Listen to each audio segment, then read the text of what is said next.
Welcome to Reddit Aliens. What's the most disturbing secret that you're keeping from your friends or family? Not safe for work? Please remember to like, share, and subscribe. Mom believes my dad hired a private investigator, and that's who caught her cheating on him. It wasn't a PI. In reality, I was the one who caught her on video, and completely by chance, she'd come for blood if she was ever told the truth. My almost ex-husband's mom introduced me to meth, and even though I hated it, I kept doing it because I worked 80 hours a week trying to keep our family afloat during the pandemic. Husband wasn't working by choice. Ugh. I hated myself so much, and I hated that I was doing it, but I loved being able to stay awake to do whatever was needing to be done. This went on for about a year. Eventually found out he was cheating on me for a long while, kicked him out, and got together with someone else. He unknowingly got me clean. I've been clean for about 14 months now, and it makes me sick to even type this shit out. The worst choices I've ever made, by far. That when I was in middle school, I was groomed by an online predator I met on Omegle. Being a stupid child at the time, I innocently believed I was talking to someone my age, and should have seen the red flags when they kept making excuses on why they couldn't send pics, or video chat, or talk on the phone for that matter, but had no problem texting and asking me for explicit pictures of myself. My aging mother is battling cancer. She isn't winning. She had asked me to be power of attorney and the executor of her estate. While going through her legal papers, I came across the document that showed that my sister, we're both in our 50s, is actually only my half-sister. She has a different father. My mom never told anyone. My father has been gone for almost 20 years, and he never said anything either. He stepped up when the real father took off. This was in the 1960s. My sister doesn't know. My cousin, that is 7 years older than me, and I had never met before then, told me that boys his age, 14 at the time, needed to experiment with women, and that I should let him learn and not tell anyone. My mom molested me for 5 years, from ages 4 to 9. She manipulated my whole family for them to believe I am crazy to discredit me if I were to ever come out with the truth. Then, she paid me $10,000 to not tell anyone. All I did with the money was buy heavy drugs to numb the pain. I've moved across the country to get away. My whole family hates me. It's a family secret. No one outside of our family knows that my uncle was kidnapped by the Taliban. My other uncle, his twin brother, and my grandfather paid his ransom. This happened over a decade ago. My sister used to kiss me with tongues and cuddle me weirdly, and now as an adult thinking back to that, I realized that was super effing weird for her to do since we're 13 years apart.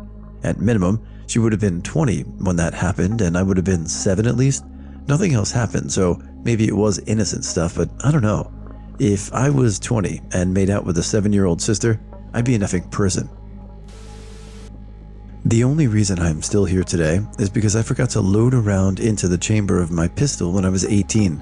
I pulled the trigger, but thankfully all the rounds were in the clip. It was a huge wake-up call. I'm doing a lot better now.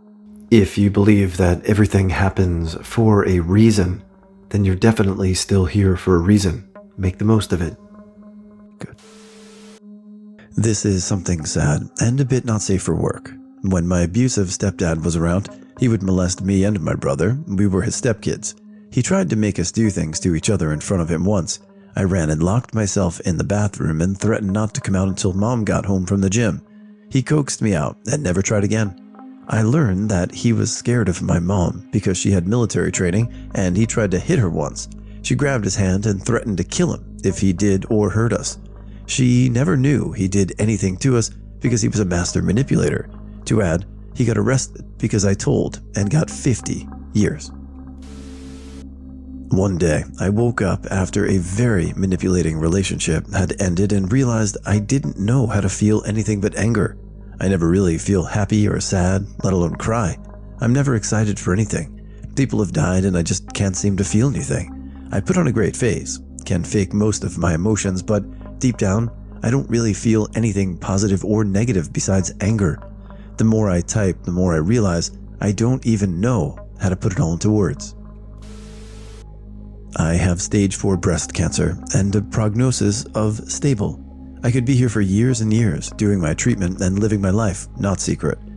I don't want to be a cancer patient for years and years. My treatment sucks, and it makes me feel sick every day.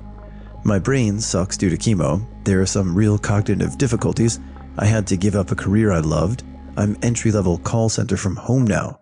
I've been home, not going out to fun places, since March of 2020 because my immune system sucks. It's worth the risk to go to the doctor or my son's parent-teacher conference, but not the bar. My secret is that every time I make a wish, I wish for the cancer to kill me faster. This existence, feeling like garbage and doing my call center thing so I can afford to feel like garbage, is disheartening, and it sucks. I'm in therapy and an exercise program, and I have hobbies. I'm doing what I can to keep slogging along, but damn, the I don't wanna is strong sometimes. I can't imagine the future. People ask me what my plans are, and I just don't know. I have no chance of making plans. There's just no vision or hope or amount of wishing hard enough to try and plan or predict my own future. I'd rather be dead than have to try to think about where I'll be in 5 years. I'll be honest with you, of all the difficult stories, this one was the one that identified the most with me. I also struggled with this for a lot in my life, till I became a parent. My second tour in Iraq, we were in a nasty firefight when I felt something wet hit the side of my face. I knew the guy next to me had been killed, but I was a little too busy to do anything about it. After it was done, the corpsman came running over making sure I was okay, and I thought it was because I was covered in the guy's blood. Turns out, one of the guy's eyes was basically dangling on the side of my helmet. I was 9 and was sexually assaulted. I know my dad didn't do it because he had a broken back and could barely walk around the house, so no way he could walk up the stairs. They were very, very steep. So I don't know who did it, and none of my family knows, and they never will. I've thought about telling my sister, but I don't know. It's something that I'm embarrassed by, and it makes me feel like I'm less of a man. You're not. Most days, I feel like I don't know who I am. I was diagnosed with severe anxiety and depression around 15 years old.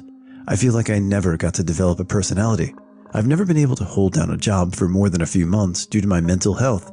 Sometimes I feel okay, but most of the time I just feel like 3 mental illnesses in a trench coat trying to find my way through life. That my mental health is collapsing again. I'm failing uni again, and I'm going into debt to stay afloat again. Thinking about becoming a drug dealer or killing myself before the year is out because those are the only options left, but don't know if I can do that to my cancer-diagnosed mom. Terminal illness. Chances are I have less than 10 years, but it could be tomorrow. No cure, no chance of recovery. There may be a point before too long where I'm unable to hide it, but some of them are old, so might pass before that happens. I'm happy to keep it quiet for their peace of mind as long as it's possible. When I was 10 to 11 years old, a family friend, 28 years old at the time, sexually assaulted me. Haven't told anyone. We're, my family, still in close contact with him, and he's married now and has a child. Not that deep, but feels weird sometimes to see him with his own little family. That I quit college. This is a huge deal, since I was in college for 3 years, and now every day is beyond terrifying to me because with each passing day, my future is getting closer, and I don't know if it's gonna be okay. Finish. My mom killed herself last year. I've been so effed up over it. I've had to be strong and act like we will get through this for my dad and brothers. I have a 4-year-old and a 4-month-old, and I have been on maternity leave since the end of November. My husband is working night shift, and I'm so effing lonely. My mom was my best friend and always came over. I sit here most nights either crying or just stuck to the couch, feeling like I'm going to die from grief. I recently relapsed. I had been sober for almost 2.5 years from drinking, and I'm a nurse. I feel like I take care of everyone, but no one takes care of me. I just stopped going to work a 1.5 months ago. I've been telling them I'm sick while just going full shut-in agoraphobe. The bills are going to become a problem soon, but I can't work up the motivation to leave my house yet. But I haven't really talked to anyone about it, not sure why. I might be gearing up to give up on life altogether. That I really hate my dad. My mom was an alcoholic who drank herself to death close to 20 years ago.